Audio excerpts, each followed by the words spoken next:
Jadi Bapak Gubernur Sulsel sejauh ini tidak terlibat yang namanya proses atau operasi tangkap tangan, melainkan dijemput secara baik di rumah jabatan gubernur pada dini hari ketika beliau sedang beristirahat bersama keluarga.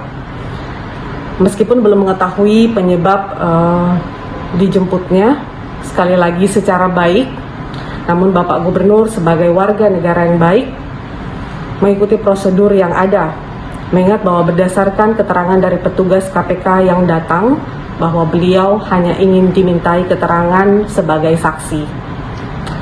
Bapak Gubernur berangkat bersama satu ajudan, mengingat bahwa beliau juga kepala daerah dan tentunya dengan petugas KPK, tanpa disertai adanya penyitaan barang bukti karena memang tidak ada barang bukti yang dibawa serta dari rumah jabatan gubernur. Mari kita sama-sama menunggu dan menghormati proses yang berjalan saat ini.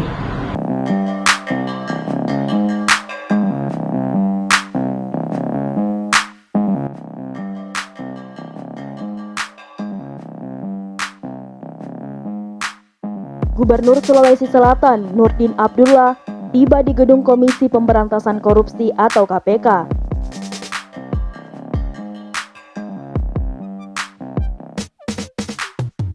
Dengan dugaan tertangkap tangan menerima satu koper berisi uang sebesar 1 miliar rupiah.